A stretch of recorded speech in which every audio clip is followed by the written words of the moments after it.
Buongiorno. I am Niccolo Bartolozzi from the Barony of the Cloughlands in the Middle Kingdom.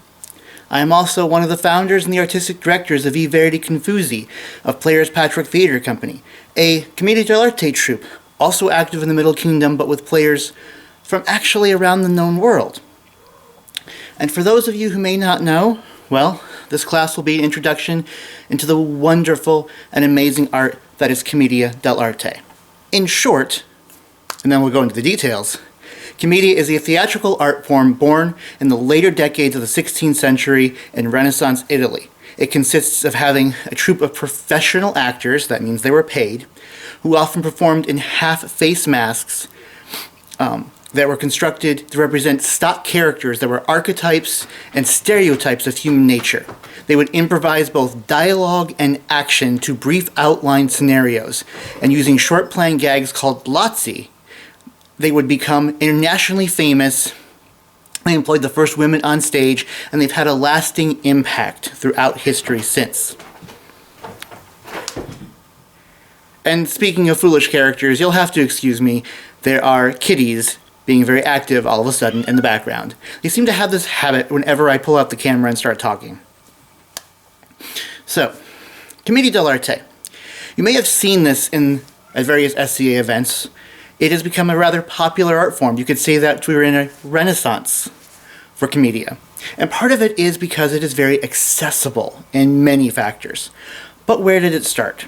Well, there's not a full conclusive history of Commedia. There's plenty of competing theories. And in fact, chances are many of them have a little element of truth that all came together. So you may find in period, some scholars would claim that Commedia dell'Arte is a full heritage representing all the way back to the Roman comedies of Plautus and Terence and others. You could say that they would claim that it was a form of the Atellan farce, the Atellana fabulae. This is probably not true. This is probably just bragging in period to make them sound good. But what is true is that it's very similar to that art form. You can find in a lot of Roman comedies some stock characters. And part of this is because those stock characters are universal. Part of it is because during the Renaissance there was a revival of interest in Rome. So the writers, Plautus, Terence, others, they came back. They were popular again and very influential on the art. So then you have an interest in Roman comedy, tragedy as well, but that's for a whole different class. So you have the archetypes and the patterns and the styles of Roman comedy which are coming back into play. So throughout much of the Renaissance, especially into the 16th century, you had a lot of Italian playwrights who were trying to write plays in the style of Roman comedies. And these playwrights, these were usually scripted, especially in the early part of the century. But if they were writing a comedy, they would need people who knew how to do comedic timing. So what you'd often get is a rather rich and powerful writer. These were rich merchants, these were leaders, these were political figures, sometimes these were even members of the church. They could be cardinals, people eligible to become pope. They could also be nobility, dukes, counts, doges of towns. They would throw parties, lavish parties, invite all of their rich and wealthy friends. And they'd want entertainment, which of course would include music and dancing, but they'd also want to put on plays. So at these wealthy parties, they'd wish to put on some sort of production to entertain the guests. And oftentimes the writers themselves, they would either pick the leading role, or they'd have one of their best friends or someone they were trying to favor take the leading role. But if you needed a comedic role, well, then you probably need somebody who knows comedic chops. And so they looked for people who had acting experience. And they would hire these actors for just one-shot gigs, and these actors would perform many of the comedic elements.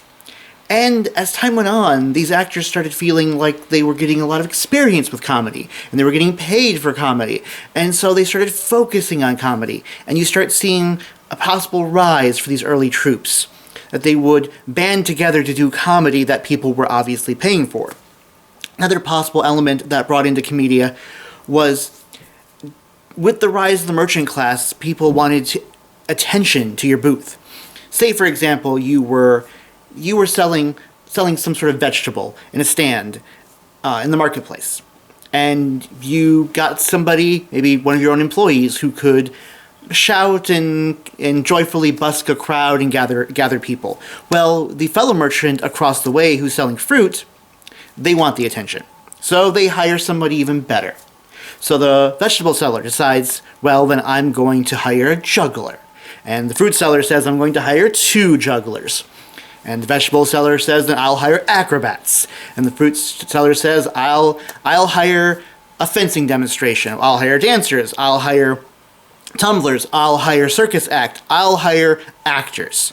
And that's when you start to see little skits performed. Skits that would encourage people to come in, watch the show, and then buy things. And some of this was even potentially staged as if it was the fake Montebank snake oil salesman, obviously with the inside joke about that, but they could even be selling the product.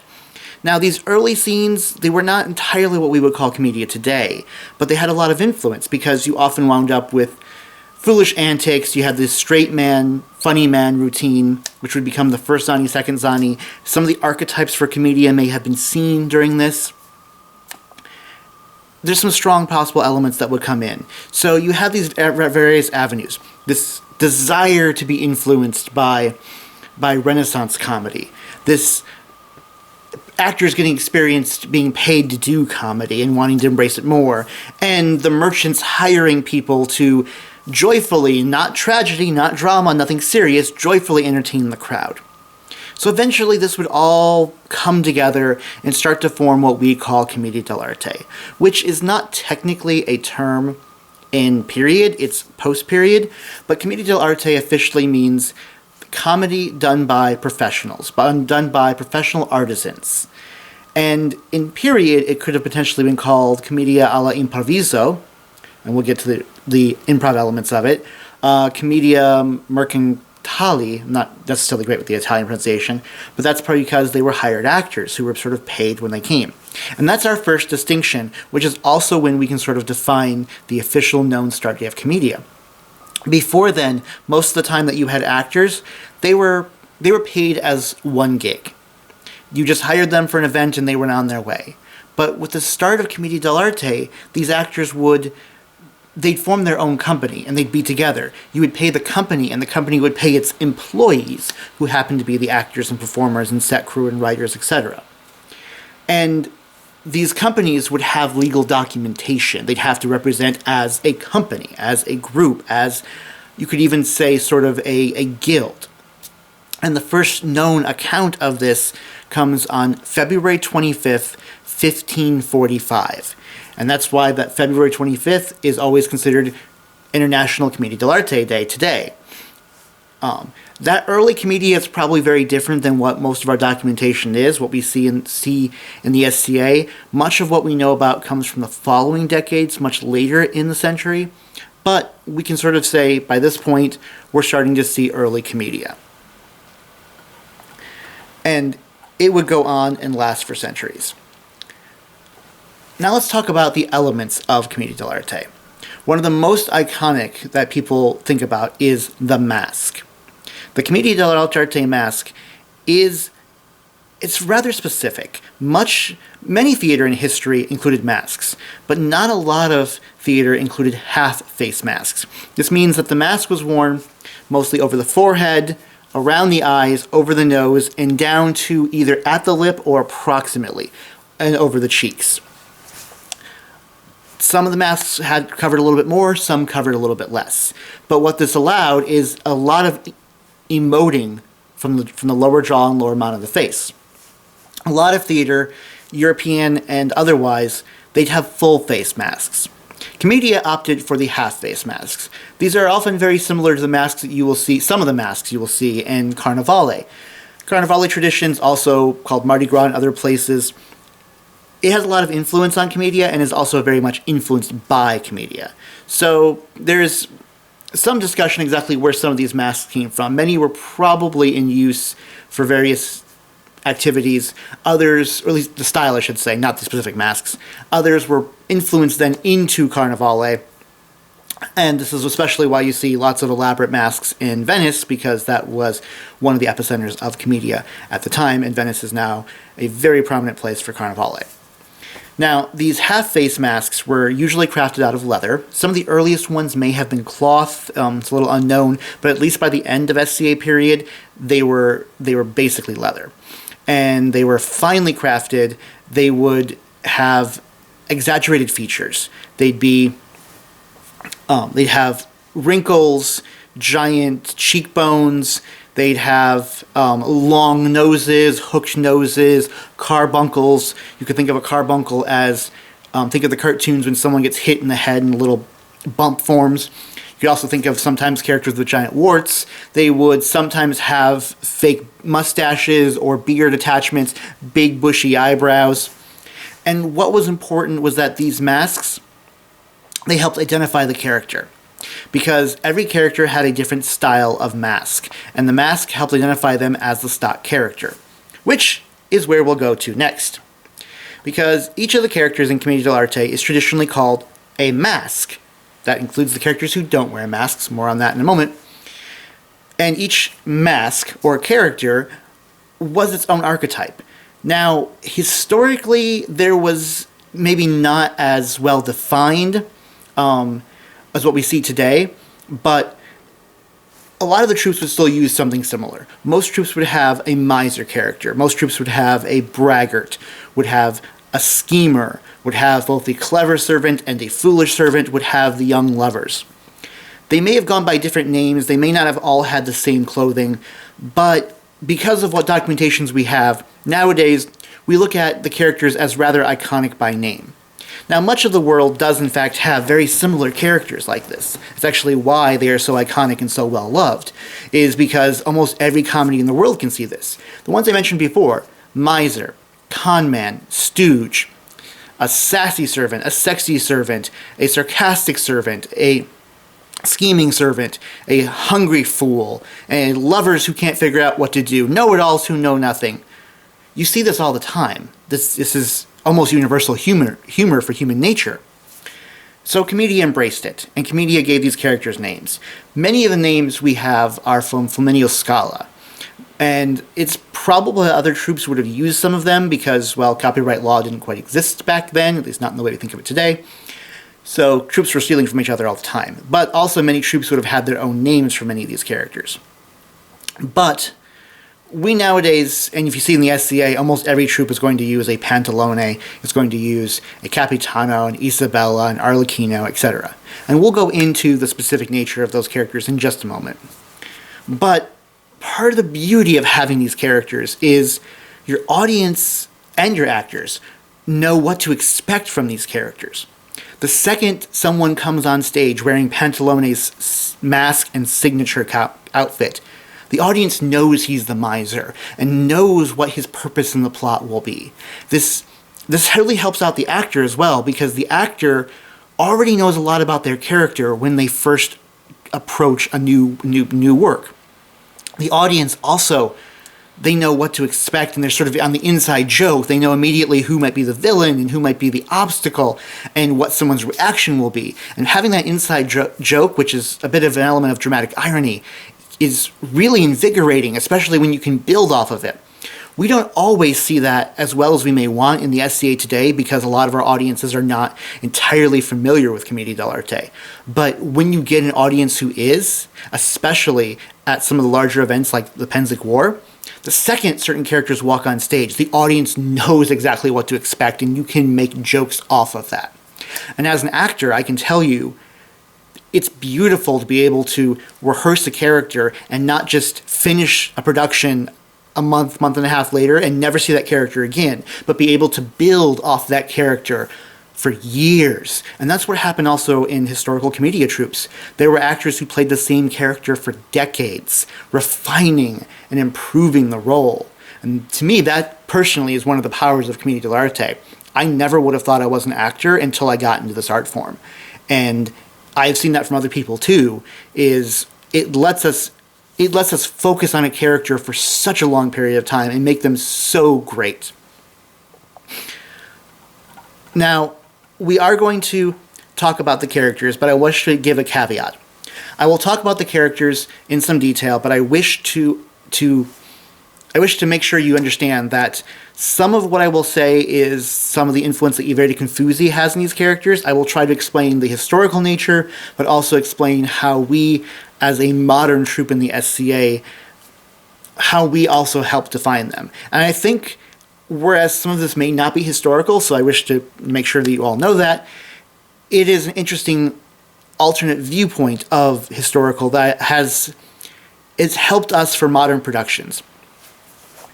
So, Commedia dell'Arte characters can be broken down in several categories. You have your vecchi, who are your old men, and they're usually the heads of household. Your Zany, who are the servants, and there's a variety of them. Your Cervetta, who are the female servants, the maids. Your lovers, and your fighters, who have some overlap. And then a bit of collection of other characters.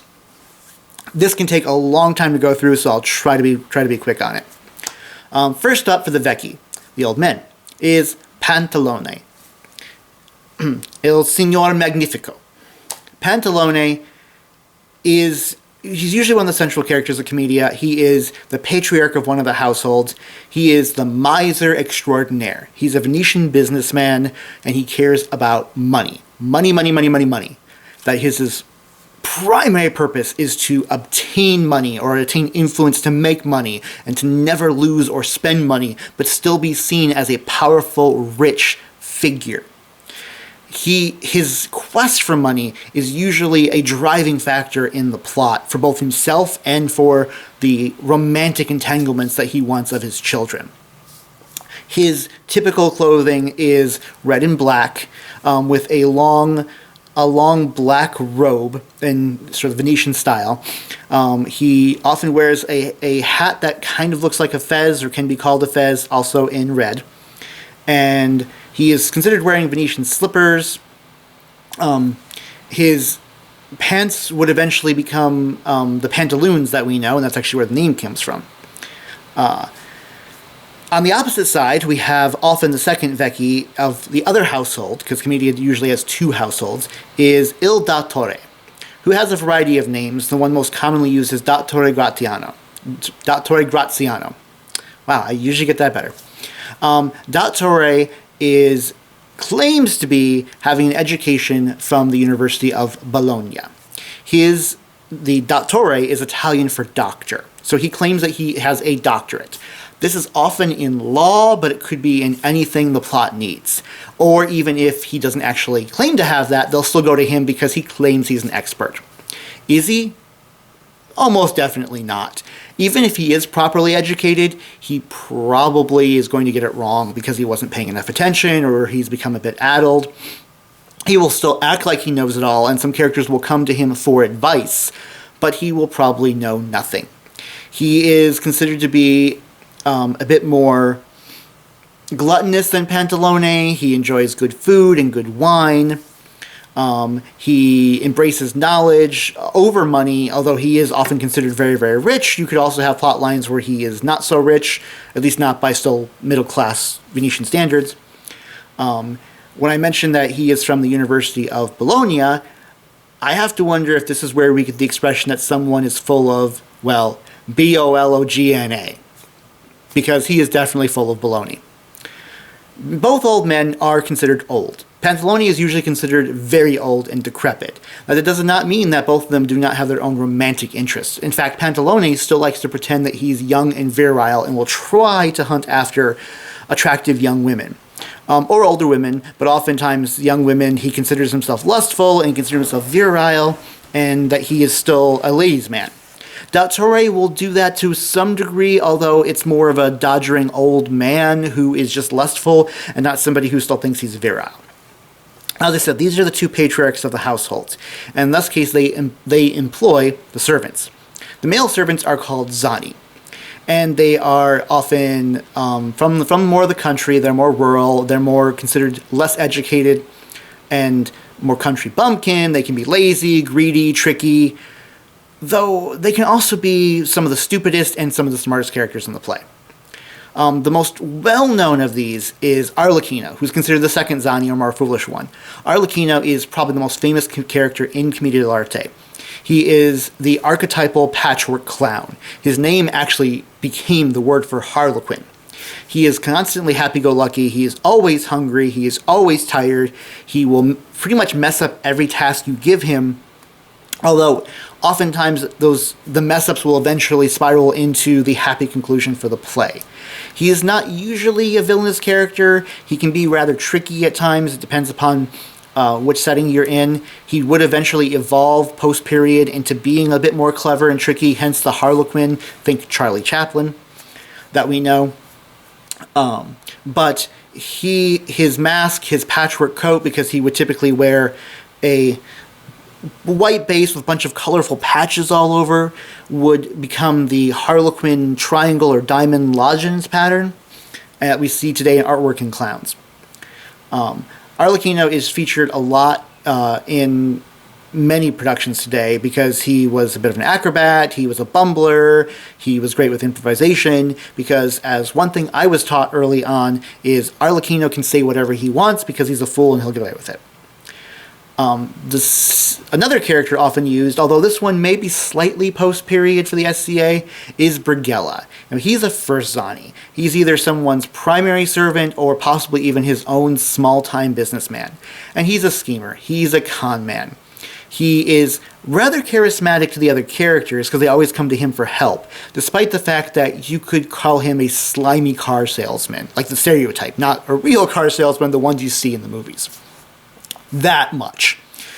And he is always trying to scheme for something. He may be using his schemes for his master if he's set on a task, but he's probably got his own plot that he's also trying to push. His biggest downside is that his ideas are often too clever for the characters around him. They're maybe too clever for himself, and he will like to gloat, which will usually get him caught. He does not usually win in the end because Commedia likes to have the good guys win. Whether that means that he just gets not as good, or he gets run out of town, or he's arrested or somehow punished, depends upon the plotline. The other main clever Zany is Pedrolino, at least clever in the earliest Commedia. Later, Pedrolinos became very different, but that's well past period, but if you think about Pedrolino, he could be the inspiration for the modern-day sad clown. Possibly even, at least in appearance, the inspiration for the Perrault, the sad, almost mute, infantile character from the French Commedia italienne, which was a later century theatrical art form influenced by Commedia dell'Arte. But period Pedrolino, he was clever. He was smart. And much of the period plays, he was the smartest character, and he was the one who would come up with the schemes to try to resolve the plot that would often fail because the other characters were idiots, but he would eventually figure everything out, get rid of the confusion, get rid of the disguises, and make sure that everyone gets a happy ending. Now, he himself may want a happy ending. He may want to get his own goals, his own increased wages, his own romance. He may just be having fun and tricking people, including people he likes. Oftentimes, I've seen him played nowadays as kind of sarcastic and frustrated by all the idiots around him, but he is known for his iconic costume as well, which doesn't make any sense for him being a smart character. His clothing is incredibly baggy. He wears the basic Zany white base, but he has sleeves, unimaginably and unusably long sleeves that go drape well over his hands, possibly even down to the floor. So when he acts, his arms can just be flopping around everywhere. I don't actually understand. The costume makes a little bit more sense for the later period, possible Pedrolino, but here we have it in period. So now we move on to the Cervetta. Now, this is where we get a little bit in what I Verdi Confusi decides for characterizations. In most period references, you just have Cervetta. They'll list a bunch of names, but they won't differentiate the characters. They'll differentiate the Zany, but they won't differentiate the Cervetta.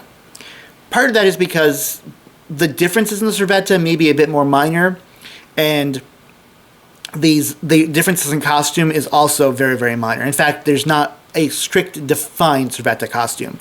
And part of that is, well, we'll get into it when we start talking about women acting on stage. But this is the first thing I can say. The Cervetta, from at least what we consider the primary Commedia, were played by women. Now, as I said, the Cervetta were typically just one size fits all. They could be clever, they could be foolish, they could be motherly, they could be sisterly, they could be sassy, they could be sexy, they could be all of the above. They were usually hired by the master of the household, but they were primarily the servant of the Amurosa, which we'll get into in just a few minutes. So what we like to do in I Verdi Confusi is separate the characters because we think this gives more avenue and gives something better for the actors to have. Like if we're going to have a bunch of male Zany, why don't we also have several female servants as well? So the first that we like to look at is Francescina. She was, chances are, the earliest maid in Commedia dell'Arte.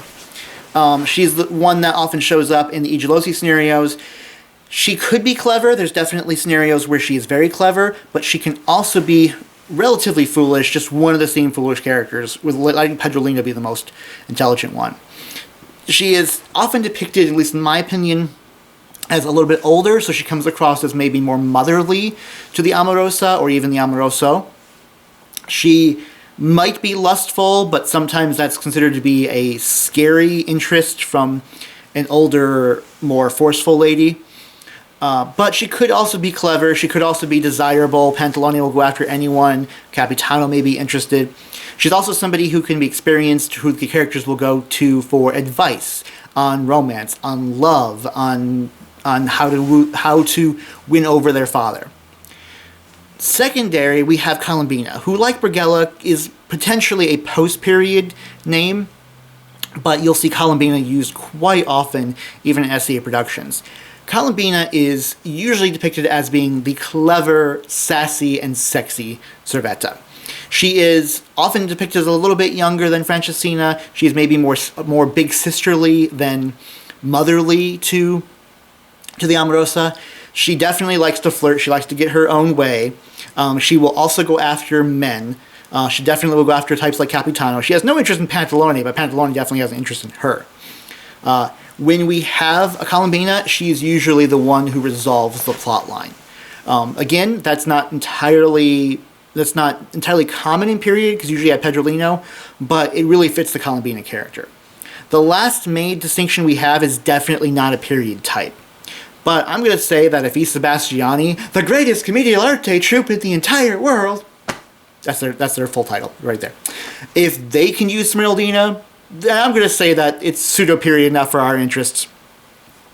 Smirldina, we play as a foolish Cervetta, and that's because the other ones are not that foolish, not usually. So we like to have a possibility for a foolish one. Sort of often a companion piece for Arlecchino, or if we don't use an Arlecchino but want to use a Smirldina, there we go. But, you know, it's open to interpretation how you'd like to play it. So those are the highest rankings, the Vecchi, and the lowest ranking, the servants. Now we'll get to the middle characters, who are still part of the middle class, but they have not come into their own power. These are primarily, well, who we call the lovers and the fighters, because we sort of lump them together. First, we have the lovers, the innamorati, or the Amurosi. These are actually the central characters for who the plot revolves around, but they aren't usually the big movers of the plot. Pantalone and Torre and some of the other patriarchs and matriarchs, they will have children, and these children are the Amurosas. Now, there are occasional characters who are an Amuroso or Amurosa who are from outside the family, when they still fall in this category. So they are middle class usually, whether they are rich middle class or poor middle class, they're still middle class, but they haven't come into their own. They aren't married yet, they're still living in their parents' home, they're still reliant on their parents' allowance, permission to education, arrangements for marriage, business, etc. That's the problem. They want to be adults, they feel they're ready to be adults, but they're being pushed by their parents. Most of the time, the Amurosi are flighty, somewhat selfish and shallow. They can't really resolve their own problems. They will go they will constantly be a 9 or a 10 when they're really, really happy, and then drop down to a 1 or 2 the second any problem happens. It's the end of the world if they can't see their beloved, who they may have only seen from afar. It is truly love at first sight without any substance at times. There are definitely plays where they don't even interact until the final scene, but it's still a sudden, I just saw them walk across the piazza and now I'm in love. trying to get them into the love they want or trying to push them into romantic entanglements they don't want is the core of every Commedia play. Now, there's a variety of names for them, and most of them are fairly similar. Flavio, Flaminia, Orazio, Silvia, Camilla, Leandro, Aurelio, etc., etc., etc. There's many names. Many of them are actually legit Italian names, unlike some of the other Commedia characters. But a few of them we like to bring out. Now, you won't necessarily see this in a lot of Commedia troupes today, but we have a few reasons for why we do it this way. First off is we have Isabella. Now, we consider the Isabella to be the prima donna innamorata. She is a slightly more clever, possibly very clever. She sometimes, when we don't have, say, a Columbina, she will come up with her own schemes and work to resolve the plot. And this is because we are embracing her namesake that she was named after, Isabella Canali Andreini, who is the most famous Commedia dell'Arte actor of all time, at least historically. More on her later. But even in the Scala scenarios that were supposedly based on the Igelosi plays, Isabella became more clever. She was the one who had the disguise schemes. She was the one who would try to enact her own plot, sometimes without any help. So we thought we should continue that tradition, and that's why our Isabellas are more clever, and they are the ones who often wind up in a disguise. Because Isabella disguising herself as a man named Fabrizio is actually a very common trope in Commedia dell'Arte. We have another clever, sometimes amorosa, although she could also be a patriarch of a household, a matriarch of a household, or a Cervetta, and that is Vittoria. Now, the name is period, and in fact, presumably named after Vittoria Piissimi, who is an earlier prima donna amorosa of Igelosi, predating Isabella. I'll go a bit more into her as well, but we were inspired by I Scandali, another Commedia dell'Arte troupe in the mid-realm, to basically use Vittoria as more of a scheming, often a black widow. So she's intelligent and clever, but she is less about the romance, although she might have some fun on the way, and more about getting her own power base. So we reserve Vittoria for that. It's completely not a period reference, but it actually is inspired by a period supposed rivalry between the real-life actor Vittoria Piissimi and the real-life actor Isabella Andreini. When I say supposedly, it's because we don't know how accurate the rivalry was or if it was staged to just get attention. But we like to include those. The last character, who is not exactly a lover, although he can sometimes be portrayed as one, is Capitano. Il Capitano, which means the captain. In period, he had, like dell'Arte, he had a whole bunch of names, because like dell'Arte, Capitano is just a title and not a surname. Capitano Spavento is the most commonly used one because that's also from the Flaminio Scala scenarios. But there's a variety of names. And part of the idea is also that Capitano's name might be fake and that he will add on to his name. Like, the Spavento was technically the short form of Capitano Spavento della Valle Infernale. Capitano from the Valley of Hell. Or the captain from the Valley of Hell.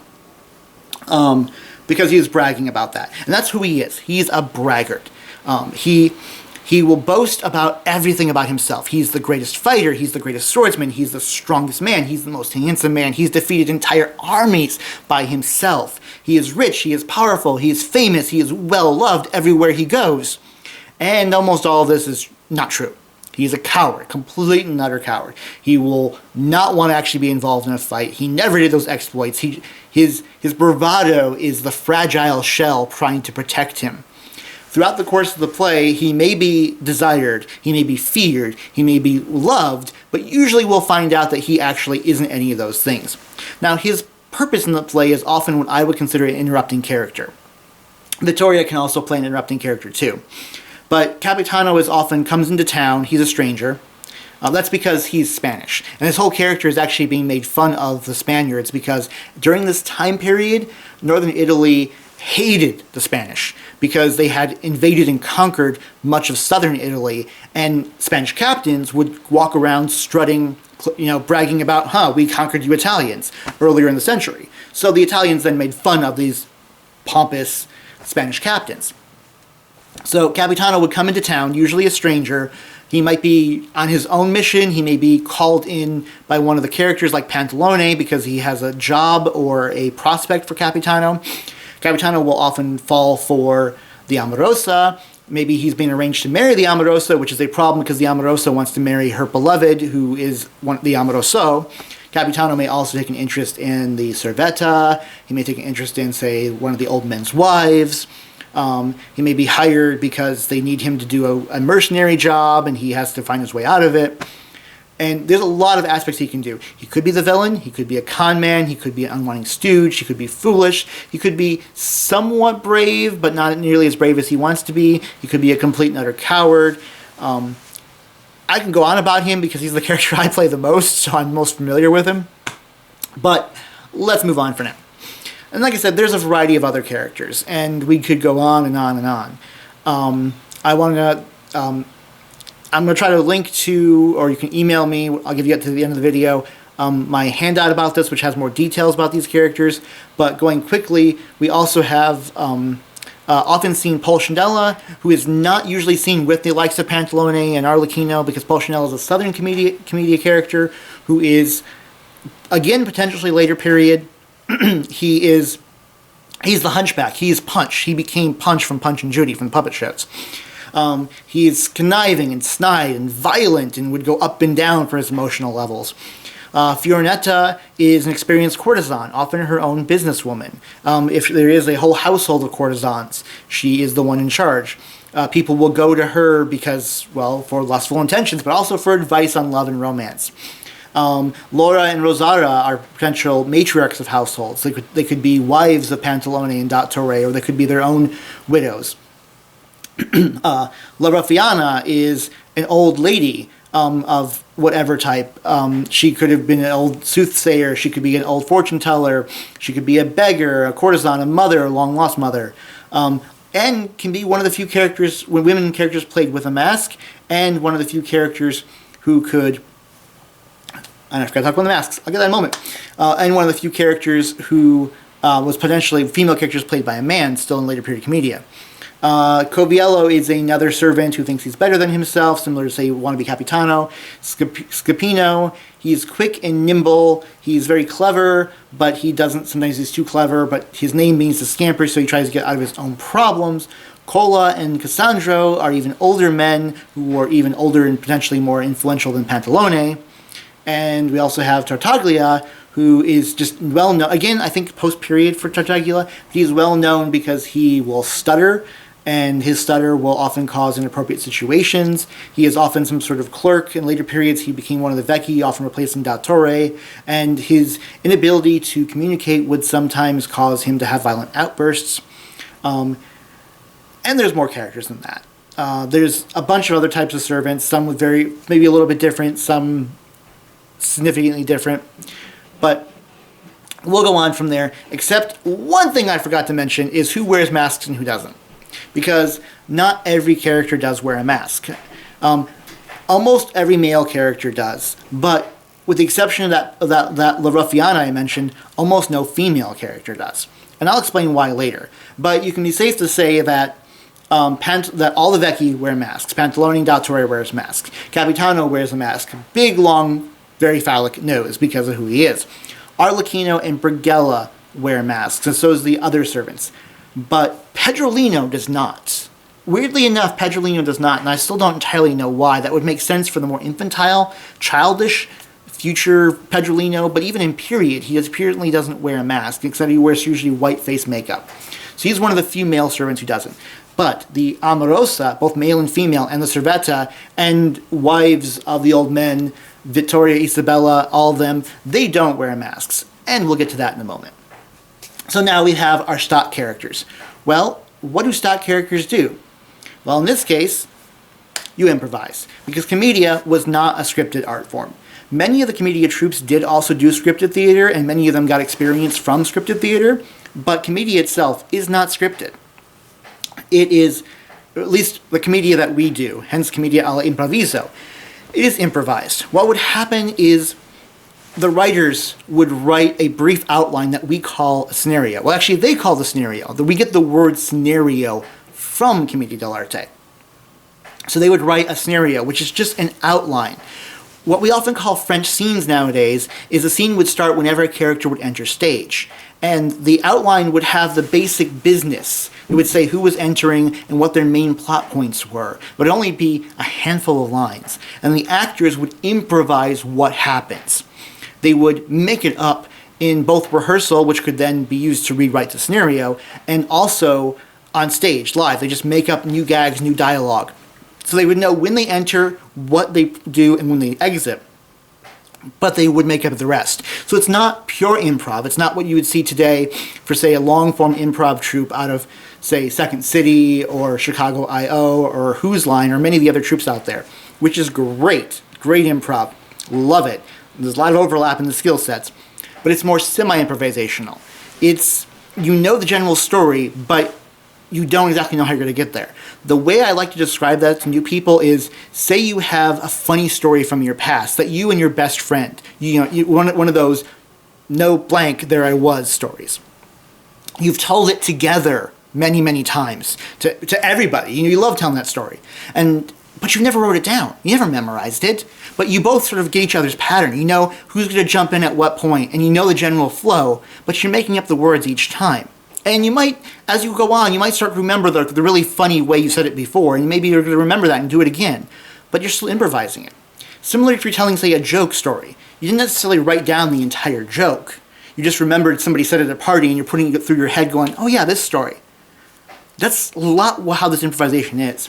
And to me, this is also very important because you find a lot of actors, a lot of potential actors who don't want to memorize a script or don't feel they can or they have the time, but they can memorize the story and then make up the action on the spot. And other people who are scared to do improvisation, this is a crutch for them because there's a guideline.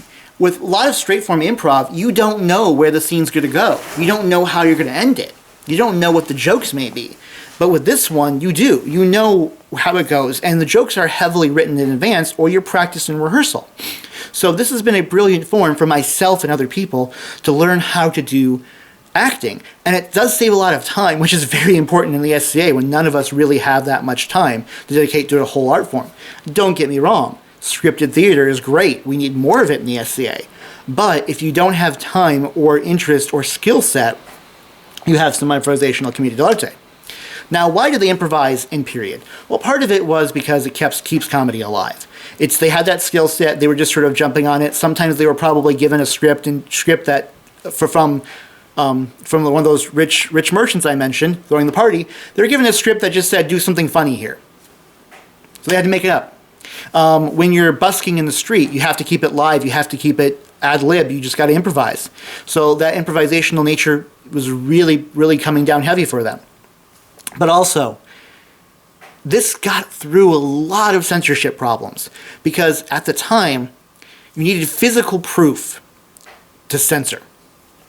You needed to see some documentable evidence. So if there was considered to be a script that was too bawdy, too scandalous, well, then the censor could come in and rule against them.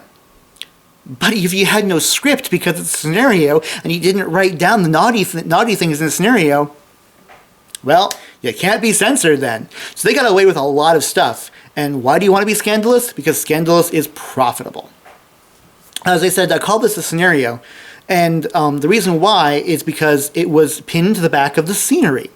And that's actually where we get the word scenario from. Now, there are other terms that you can use for short forms, like argumento is sort of the concept of the play. But when we're talking about the full written out outline, that's your scenario. Most Commedia dell'Arte scenarios follow a very, very similar pattern. You have your two old vecchi who are neighbors, and they are often the fathers to the Amurosi.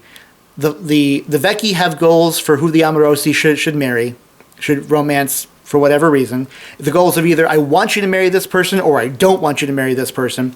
The Amurosi, the lovers, they have their own goals for who they want to marry.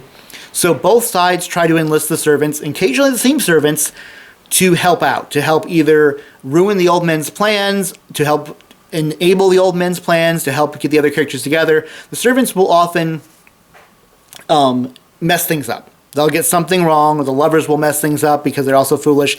Characters from outside the family, like Capitano, will complicate matters, often as an unsuitable suitor, a romantic rival, etc., etc. There's 3 acts which have a lot of unity. Each act is usually self-contained, as if it's in real time, with a minor gap between each act, so the entire action will take place over a few hours or possibly most of a day.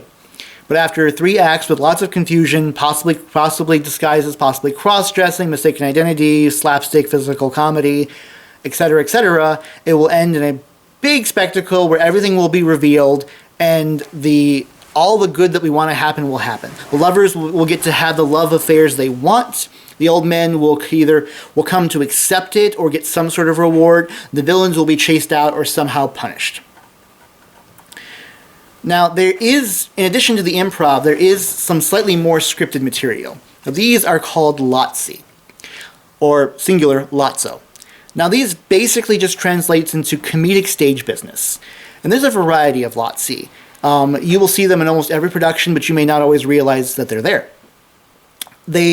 If you think about lots of comedy even today, running gags that you will see either in one episode of a comedy, especially think of, say, the Warner Brother cartoons, Three Stooges, Gilligan's Island, Scooby-Doo. You'll see running gags, which sometimes appear time and time again in all their productions, and sometimes just happens a lot in a singular production. And these are Lotsy. They could be verbal Lotsy, like in our troupe's case, we have a few tagline words the audience chants along with us. They could be physical Lotsy, the way a character moves, the way a character tumbles, the way a character picks up objects. They could be short scenes, how 2 lovers rube each other, how Arlecchino eats, physical gags like with props. Think of the latter Lotsy from a lot of classic comedies like Three Stooges again. Stuff like that. Some of these will show up in every play. Some of these will show up in just some of the plays. And many of these were, in fact, scripted. They were memorized. Some of them were full scenes on their own right, with dialogue and all that. How the lovers would romance each other. How Capitano would brag. Torre going off on some subject and getting it wrong. But they could be memorized, and they could often be inserted into any production. Sometimes it's improvised. Sometimes an actor would just come on and start doing a Lotsy. So this would help them sort of get through a scene. So that's the core nature of what Commedia dell'Arte is.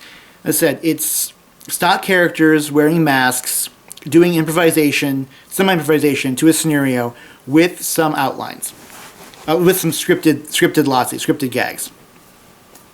So, as I wrap up the class, I want to cover a few of the other important elements that would make Commedia so well known in our history.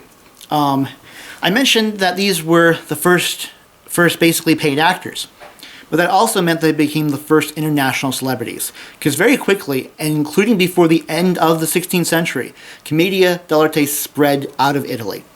And not just the art form, but the actors themselves. Commedia troupes would travel. They traveled many times to France and Spain, but they also came to England, they went through Germany, they went to Poland.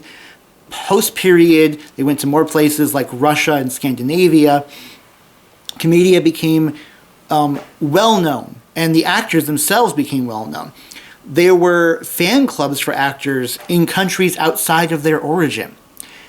Igelosi, the most well-known troupe, which by the end of the century was headed by the now married couple of Isabella Andreini and Francesca Andreini, who were both actors in the troupe and managed the finances, directed a lot of plays, wrote a lot of material. They and their troupe were invited to the court of France by the king on multiple occasions, and including at one point, they were kidnapped by insurgents on their way, and the king paid the insurgents ransom because he wanted them free so they could come and perform. There's some fun notes also, is that the royalty in France loved Commedia dell'Arte, partially because the wife was Italian. The court of nobles below them didn't quite like Commedia and kept trying to get it banned, but then the king would reverse the ban. Part of this stems from the fact that Commedia makes a lot of fun of the middle class. It makes fun of everybody, but it makes a lot of fun of the middle class, and that's because they're easy to make fun of. The king, he's not going anywhere. He's as high up as he's going to be. He's not going down. He can act whatever he wants, like whatever he wants. He's not falling. The lower class, they don't expect to go up. They can like whatever they want. The middle class, though, wants to go higher and fears going lower. So they want to be the most dignified and respectable. And that manifests in the courts of France. Commedia started having a major influence and would continue to have a lasting influence that we will see throughout history today. Now, I've mentioned a few times women on stage. Commedia dell'Arte is the first widespread theatrical art form in Europe to put women on stage. It's not the first. It's often declared the first, but women did appear on stage in performing arts here and there at times. But this was the push that really forced the issue and had this happen. And women were acting on stage for decades in Italy before the end of the 16th century. Now remember, the turn of the 16th and 17th century, the end of SCA period, we were all taught how Shakespeare's players were only men and young boys who were playing all the parts, including women. Decades after Italy cast women in plays. So, take that bit of trivia. Now, you could say that's progressive thinking, and that's, pro-equality, but it also does stem, of course, from sexism, because sex sells. Putting women on stage wasn't legal. It was scandalous. It was considered shocking, potentially deplorable, and, of course, profitable. And that's probably what happened. Women, they got attention. They brought people to your troupe, to your booth, to your patron, who gained money off of it. And since Italy was heavily ruled by the merchant class, they're going to do whatever they want to make money. So yes, it did give women access to being on stage, but partially was because sex sells. This is also why we get characters without masks. Because if you're going to hire a woman to be an actor, you're not going to put her in a mask. You want her to be out there pretty. You want to show off how beautiful she is. And before then, there were female characters in Commedia. In the earliest Commedia, you had female Zany called Zania. They were played by men, and they were basically just men playing female versions of male characters. They were still just as grotesque, as lazy as country bumpkins. They had grotesque masks on their faces. They just happened to be classified as a female character. Once you actually get women playing the part, though, they played them differently. They played a woman as a woman. And then when you had a female Cervetta and a female Amurosi, well, you wanted her companion, the male Amurosi, to also be maskless and a very handsome man. So hence, you get characters without masks. Now, it may be because they were trying to get beautiful women on stage, but it wasn't just that they were putting a pretty face up there in a dress. They embraced having intelligent women. Women were known to lead troops. Women were known to write literature. Women were known to help the day-to-day business. So it wasn't just taking a woman and putting her on stage. They embraced her as part of the team. And that's where I think the true progressiveness comes from. Isabella Andreini helped lead the troupe, and before her, Vittoria Piissimi had been in Igelosi. She left to basically found and run her own troupe. And this is part of why there was this potential rivalry between the two of them that was maybe more played up to just get attention and actually existed. But it wasn't, there was the rivalry was between these two powerful women, not between the two troops and not between the two men, between any of the two men. Isabella, though, was so popular that there was memorabilia that was coined with her face. There were fan clubs for her, and when she passed away, there were entire towns that went into mourning for her. She was a true celebrity. And anything more starts going post-period. And I wish I could actually talk more about that, and I wish I actually had time to study more of that, and I should someday. But I want to do some quick coverage of the lasting impact of Commedia dell'Arte, because we still see it today.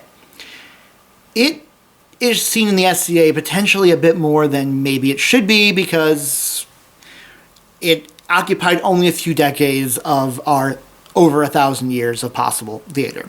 But it's very important, and it's very important for the dawning of what would lead into modern theater.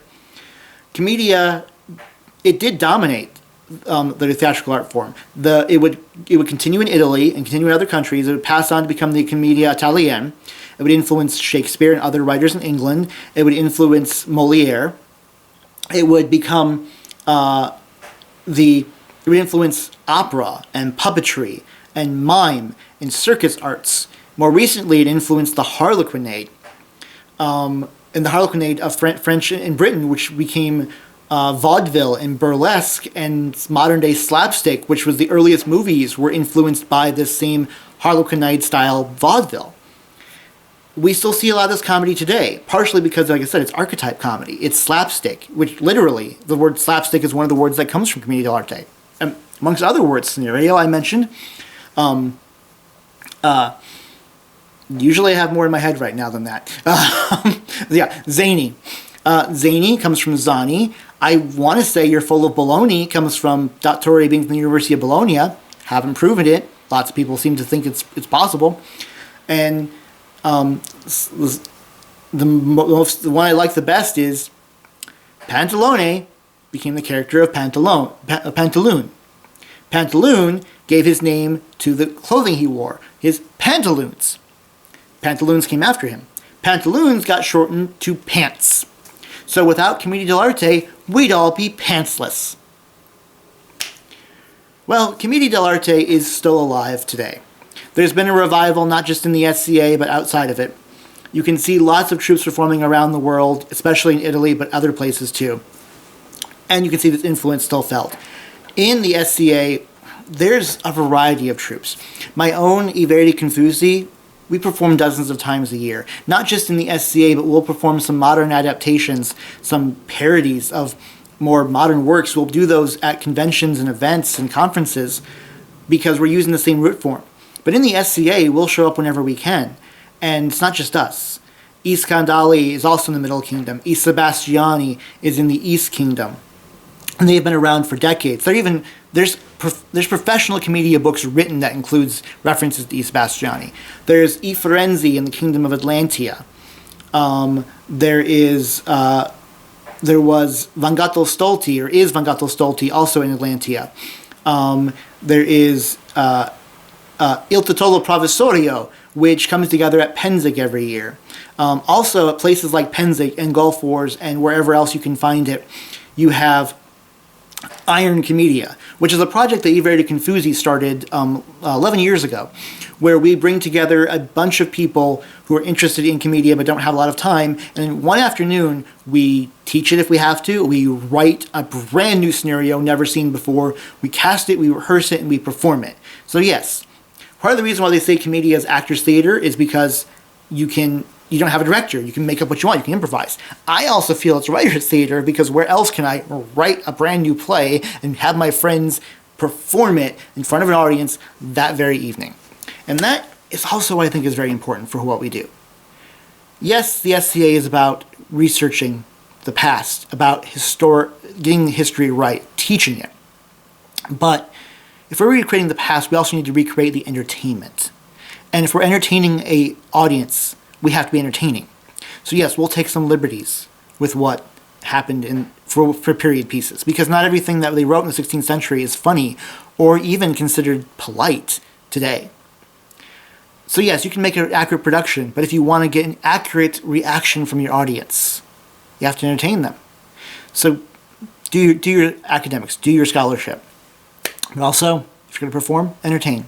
And I encourage you to all go out and do this. If you don't have a Commedia troupe near you, like I didn't when I started, you can have one happen. You can make one happen. You can embrace it. You can start small.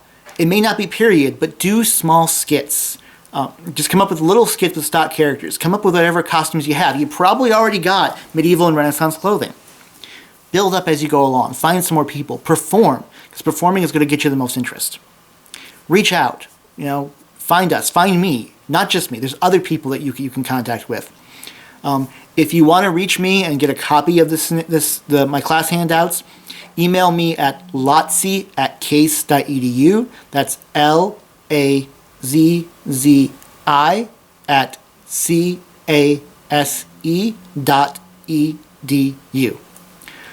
Email me. You can also look for us. There is the Commedia dell'Arte and the Society for Creative Anachronism Facebook group. There is a Penzic Comedia group, and I think a Penzic Comedia page as well. Penzic is a great place for it, but it's not just at Penzic, it's everywhere. You can definitely look for the troops I mentioned. There's probably other troops that I don't even know about, and other productions going on. So there's a lot of us doing Comedia. You can find it almost everywhere, and I encourage you to. Look it up in your libraries, either your public libraries or your academic libraries. You especially can look for Flaminio Scala's works. There's translated works available. You can also there's at least 2 good books by, I'm trying to scroll down to my, bibliography. John Rudlin, Oliver Crick also has some good books. Barry Grantham has some good books. Some good history from Thomas Heck. You can get a Lotsy book from Mel Gordon. You can get an older book but very good information, Pierre-Louis Descartes. And there's a variety of other things. I've got, I'd have to probably send you the notes if you don't have the handout. But just look for Commedia dell'Arte and you'll find it. Or look for Harlequinade. Or look for Harlequin. Well, I think that's about it for the class. I thank you for watching. I hope you've learned something. Once again, you can reach me at Lotsy, Lazzi, at case.edu. My name has been Niccolo Bartolozzi from the Barony of the Cleflands in the Middle Kingdom, founder and artistic director of I Verdi Confusi, aka the Confused Greenies of Players Patrick Theatre Company. And now that you know about Commedia dell'Arte, of course, it all makes sense now. Thank you and have a wonderful day. Molto grazie.